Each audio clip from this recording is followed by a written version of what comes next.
За сайн бацгаана уу? Та бүхэндээ энэ өдрийн мэндийг хүргэе.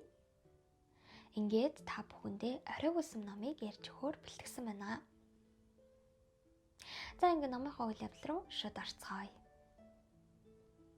Номын эхлэл нэгэн сохор ир модоор таяг хийгээд түүнийгээ үүлэн бор гэж нэрлээд элсэн цөл газар ойр ганцаархнаа явж байгаагаар гардаг. За тэр ир үдийнхээ хоолыг идэхээр явж идэг. За түүний үдийн хоол нь юу вэ гэхлээр цөл газар зэрлэг инг элсэн дээр хөвтээд за тэгэнгүүт нь түүнээс асгарсан сүүн говийн наранд хатаад ээзгээ болж хуурд юм байл да. За тэгэнгүүт манай сохороор хэдийгээр харахгүй ч гэсэндээ сонсох. За тэгээд үнэрлэх мэдрэмжээ ашиглаад тэрхүү элсийг олж очоод гараараа утгаж аваад элснээс нь ээдмийг салгаад идэж амь зогоодог юм байна. За мөн тухайн говьд байгаа баян бүрдийн цэнгэг устай булгнаас мөнгөн аягаар ус утгаж уудаг. За энэхүү мөнгөн аяг нь болохоор түүнд байгаа царын ганц үнэт өмчин гэж ойлгож болно. За үүнээс хэрхэн бол тэрээр өмнө нь маш баян жинэлэг хүн байсан бололтой байдаг. За сохор өрөө гэх юм бол өөрийнхөө үүлмэр мартагаа ярьж идэг. За тэр ирээ ярианаас харахад болохоор түүнийг хавар цагт ирж энэ говьцол газар хайсан. За тэгээд зун болохоор зэрлэг ингэний сүүгээр бол хоолж байгаа. За тэгээд цаашдаа яах вэ гэж бодож исэн чинь харганы жимсээ тухуурах юм байна. Тэгэхээр энэ намарт бол харганы жимсээр амьдрнаа гэж боддог. За тэр өөртөө урьс бэлтгээд урьсандаа амьдарч идэг. За түүний ярианаас харах юм бол өмнө нь мянган шавтай маш эрдэмтэй мэдлэгтэй мяндагтан лам байсан нь мэдэгднэ. За тийм аавга эрдэмтэй лам яаж явж байгаад эзгүй цөл газар сохроод хаягдсан бэ гэдэг түүх нь дараагийн үйл явдлаас тодорхой болох юм аа. За нэгдүгээр бүлэгт болохоор нэгэн санж гэдэг хүү гицэл цол хүртэж багаар гардаг. За санжийн хувьд хэмэл 4 настай убааш, 7 настай банд болоод буян залбирах хийдэд бол шавлан сос юм байна. За тэгээ 15 настайдаа гицэл цолыг хүртэж байгаа юм байна. Түүний багш нь болохоор чамчиг гэлэн гэж байгаа. За манай чамчиг гэлэнгийн хувьд хэм бол 53 насны маш эрдэмтэй лам байгаа. За хүүгийн эзэн талаараа сайн зогт ихэн цэнд. Сайн зогтын хувьд хэм бол буян залбирах хийдийн хаягдал, үлэгдэл замбайгаар бол хоол хийж хүн болсон байдаг. За тэгээ багаас өнжин өрөөсөн учраас хийдийн эргэн тойрноос хоол олж идээд амь зогоодог байсан юм байна. Тэгээд 7-8 настайгаас өөрийн ирээдүйн эхнэр цэндийг бас өөрийнхөө олж ирсэн хооллороо хооллоо. Тэгээд насанд хөрмөгцөө бие сэтгэлтэй болоод айлгэр болсон юм байна л та. За ингээд санжийг төрүүлсэн. Тэгээд бас 2 охин төрүүлжээ. За санжийн хувьд гэх юм бол төрмөгцөөл хувь тавилан шийдэгсэн байсан. Яагаад гэх юм бол сайн цогт өөрийнх нь амийг аварсан энэ хийдэд хэрвээ хүүхэдтэй болох юм бол лам болгож өгнө гэд ам тангараа өргөцсөн байсан юм байна. За ингээд түрүүн дурдсанчлан манай санж 7 настайдаа энэ хийдэд шавлан сох болсон. Санжийн хувьд хэм бол маш эрдэм мэдлэгтэй тийм хүү байдаг.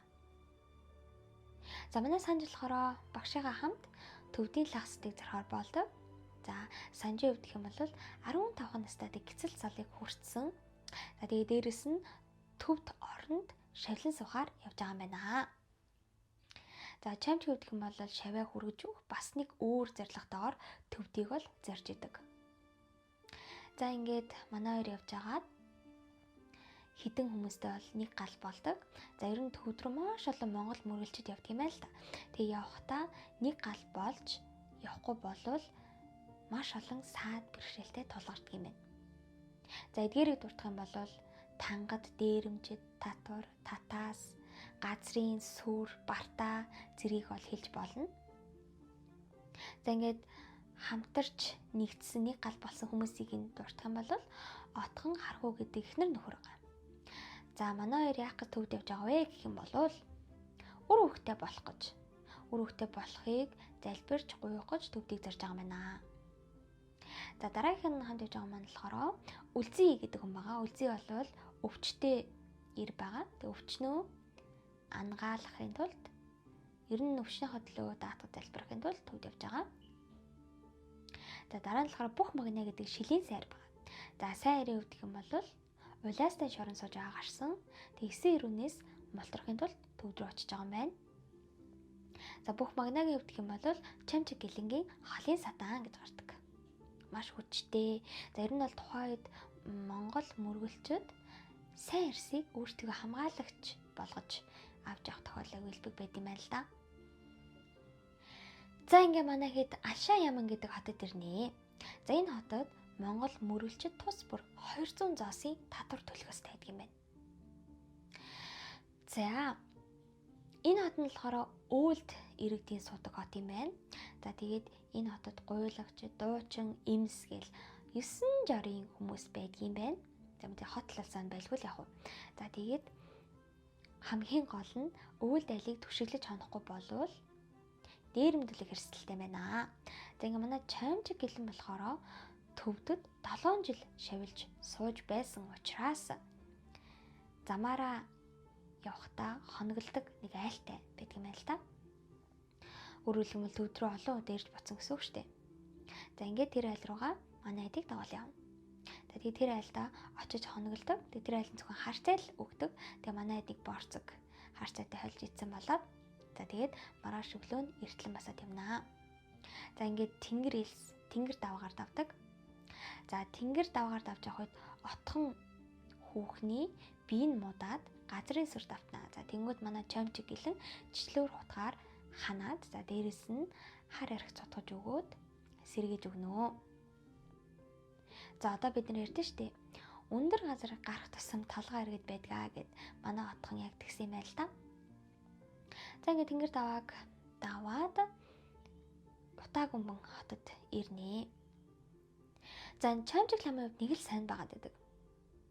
За тэгээд Өөлдөд хоноглохдоо шавьдаа нэг зүйлийг хэлгэн за хоёлаа баруун хэдэд очиж 6 дугаар Далай ламын хөрөгт мөргөнөө гэж хэлнэ. За би өмнө нь энүүгээр явахдаа энэ 6 дугаар Далай ламын хөрөгт ерөөсөн мөргдөггүй байсан юм аа.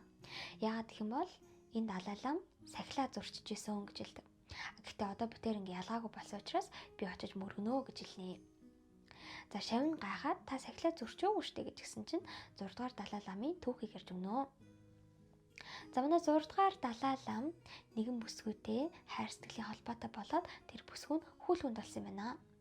За тэгсэн чинь 90 тойронд байгаа ламдар нь энэ бүсгүйс гарах хүүхэд замбуу твийг захирах юм байна гэсэн цуу яриа тараачиж.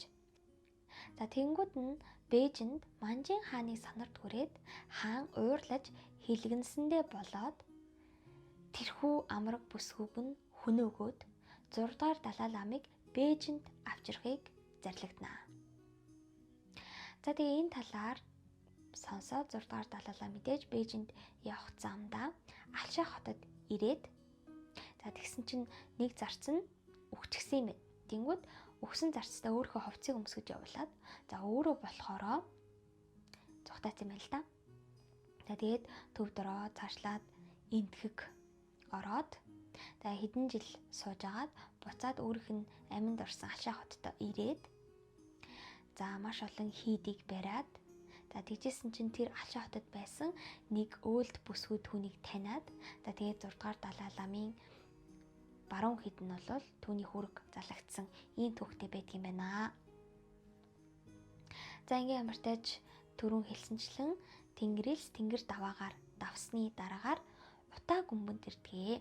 За тэгээ Утаагүмбэнд болохоор бог зонхов мэндэлж өссөн байдаг. За тэгээд түүний хүйг нь газарт болсон чинь зандан мод ургасан гэдэг домог гэдэг юм байна. Тэгээд тэр модонд нь алтан сураг босгосон байдаг юм байна. За тэгээ манай сурагт нь мөрөгдөв. За энэ үед болохоор багш нь за ингээд нэг хэрэг бүтлээ. Санаа амарлаа гэж хэлдэг. За өмнө ч гэсэндээ тэр баруун хідэд 6 6 дугаар Далай лама хүрэгт мөрөдж явах үедээ санаа амарлаа гэж хэлжсэн учраас шавн гайхаад явждаг. Тэг манай хэд алтан цорыг давдаг. За тэгээд алтан цорыг давж авахд нь хөнөөх тангад дээрэмчтэн дайрнаа. За тэгэнгүүт манай бүх магнаа нэг дээрэмчнийг нь хурж ирэнгүүт нь цахиур буг нь хуглаад шидэ хайчдаг. За дахиад нэг дээрэмчин орлоод ирэнгүүт нөгөөдхийн дүүгүрдээд бусад дээрэмчдийг нь бодоо олгоноо. За тэгэнгүүт нөгөө дүүгүрдүүлсэн дээрэмчт нь бүгдээрээ зогтаая. Энэ хүн намайг аллаа гэд тэгээд зогтохоор болно. За тэгээд ямар тааш дээрэмчдийг хөөгөө явуулчихдаг. За бүх магнаг өвдөг бол асар их хүчтэй, гэн цайлган ийм жилийн сайр байгаамаа. За тэгээд та нар намайг цатгаал авмал би та нарыг хамгаалнаа л энэ гэж хэлдэг байгаа. За ингээ алтан цоргийг давсны дараагаар болохоор хүүхд нурт ирдэг. За хүүхд нурын гол нэг харал байдаг. Тэр харалтнаас ламнар сууж шавилдаг юм байна лээ. За ингээд нэг хоноод өглөө нь хүүхд тооны даваагаар давдаг. Хүүхд тооны даваа гэдэг нь болохоор алтан цорог тэнгэр даваагаас өндөр даваа юм байна л да. Тэ нэрийнхаа юм жимээр явна гэсэн үг. За нэг талд нь болвол хавцал. За тэгээд гол урсж байгаа. За тэгээд ачаатай моржуутай багтах тийм замаар бүгдээрээ араасаа цувраад явж идэг. За яг энэ замаар явж исэн чинь отгоны нөхөр хархуу найталгаж орхино. Тэгсэн чинь хархуугийн морин жоохон догшин байсан учраас цочоод шууд хүл алдаад эргэлдэн урсаж буй гол руу унж орхино. Ингээд хүмөр хоёр усан дүүж өгдөг. За тэгээд энэ үед нь отгон болол сандраад, уйлаад яг хар хүнийхээ араас явах гад хүл алдах гад байнгут нь чамжиг цолбороос нь барьж тогтоогоод нэгэн тохоорсон буланд очоод өөрийнхөө шавьд хэлнэ. За санжжи арай хөнгнөрөө отгон хүүхнийг урдаад үрээд яваа. За тэгэхгүй бол энэ хүүхэн гашуудсандаа болоод нөхрийн хараас явах гаднаа. За би морин хөтлөө явъя гэж хэлдэг. За ингээд арай гэж нэг хүүхд тооны даваагаар давтгаа. Тэгээ манай отгон өөр хүүхд гуйж явах гэж байсан боловч эр нөхрөө алддаг байгаа.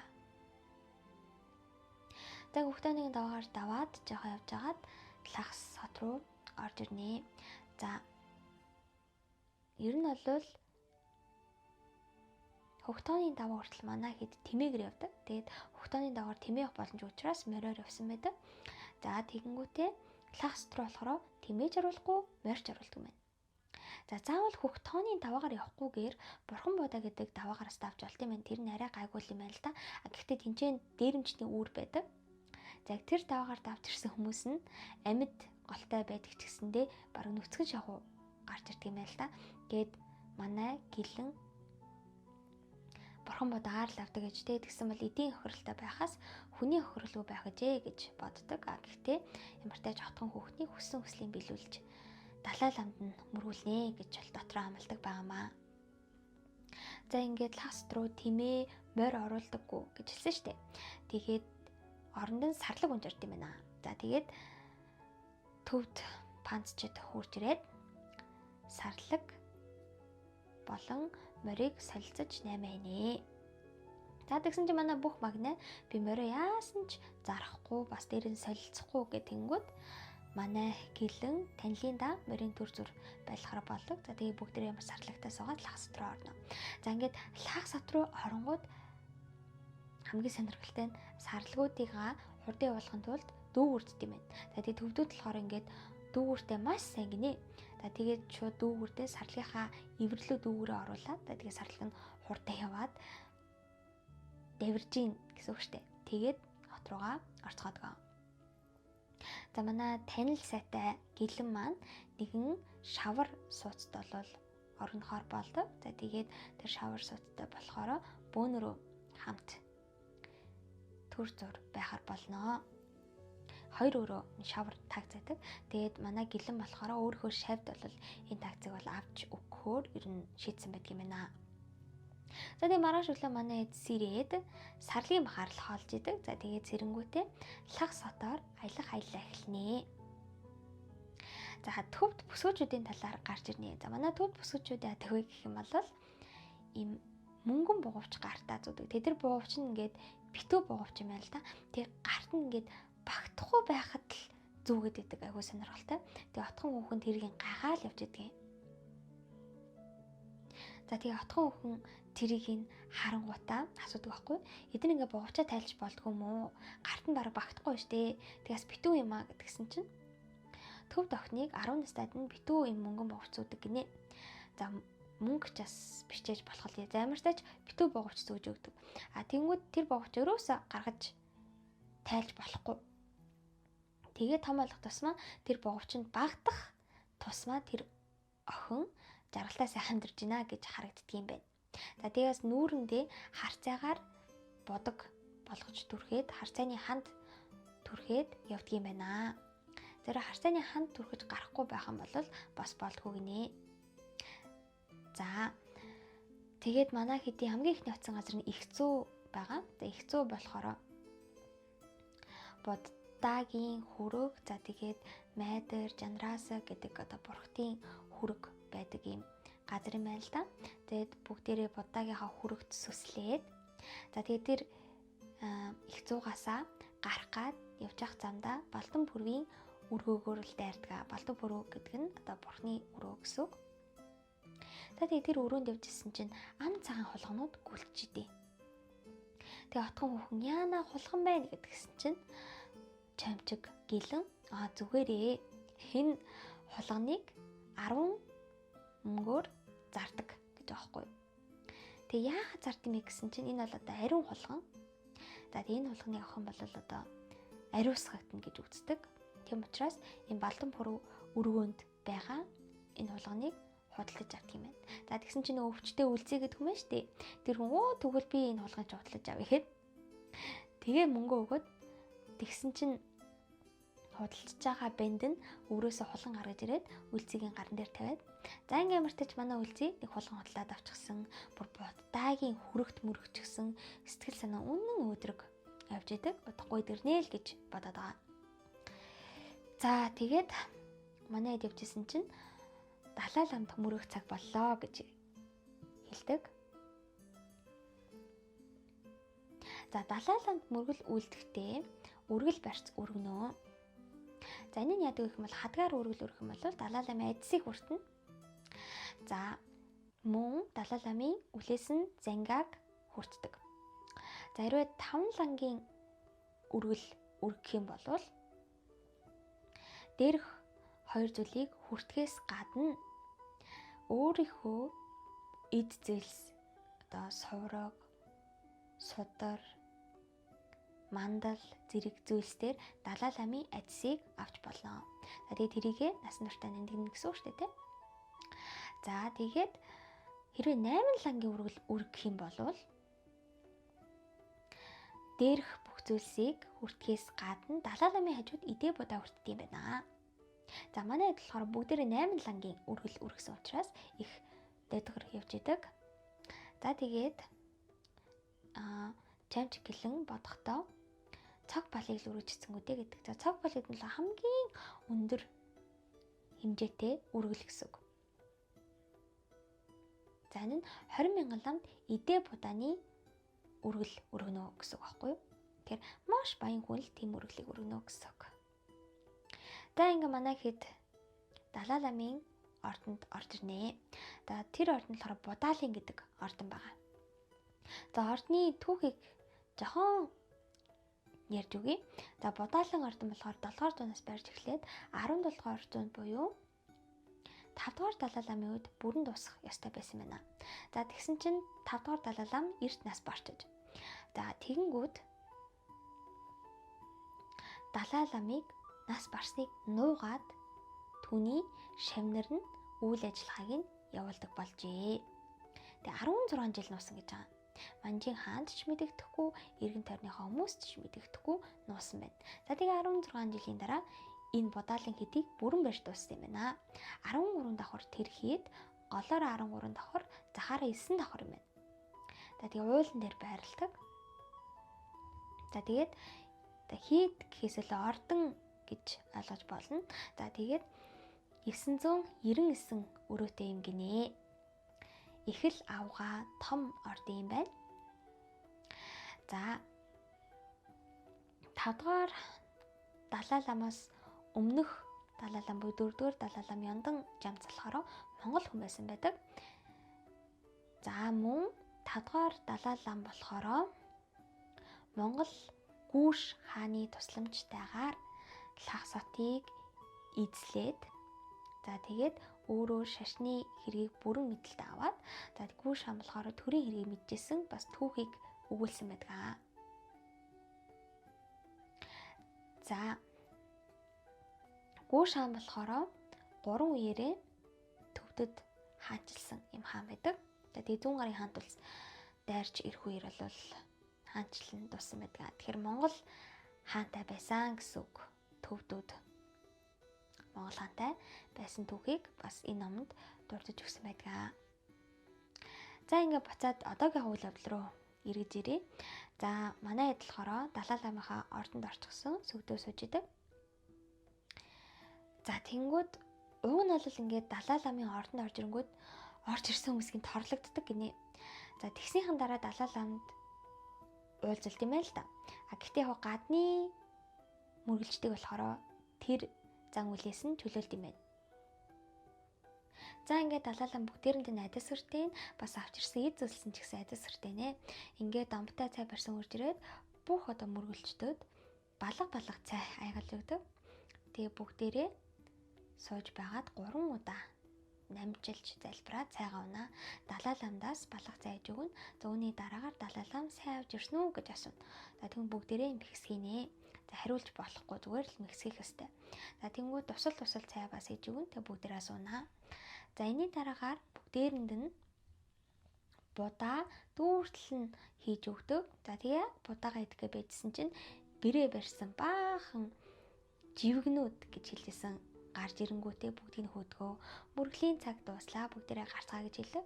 Тэг бүх магнаа уурлаадгүй яахлаарэ дөнгөж хишиг нүртгээ жахт хөөдөг юм бэ гэсэн чинь ерөөсөө тоохгүй хөөдгөө. За тэгээ манай хөөгтүүд гарч ирнэ. За тэгсэн чинь үргэл барьц өгч чадахгүй хүмүүс нь гадаа мөргөөд байж байгаа. За тэгэнгүүт тэр гадаа мөргөл үлдээд байж байгаа хүмүүс бие биенийхээ үснээс бөөс болоод тэгээд тэрийгэ амруугаа гэдэг. Тэгээд отхон бүр хайгаад яанаа нүмсч бөөсөө иддэг юм уу гэсэн чинь үгүй ээ. Төвдүүд өөрсдөө сармөгчин ягцсаас бөөсөлтэй гэж үздэг учраас сармөгчин яадаг гэхээр өөрийнхөө бөөсийг түүгээд уртлын үүдэн шүдэрээ хазаж алддаг юм байна. Тэгээд төвдүүдээс тэгж алдгаа гэсэн юм сонин яг саншлыг хэлдэг. Тэгээд хоёр эмэгтэй нэг түшээ суцсан. Тэгээд нэгнийх үснээс бөөс болоод амруу нэгэд идэв. Тэгээд нөгөөх нь бодвол шүдэрээ хазаад алж байгаа юм байлгүй. Тэгээд нэг иймэрхүү үйл явдал гараад 5 дахь бүлэг манд дуустдаг. Тэгэхээр та бүхэндээ эхний 5 бүлгийн товчлыг ярьж өгсөн байна. За ингээд та бүхэндээ эхний 5 бүлгийн товчлыг ярьж өглөө. Ингээд дараагийнхаа бүлгүүдээр уулзцаая. Баярлалаа.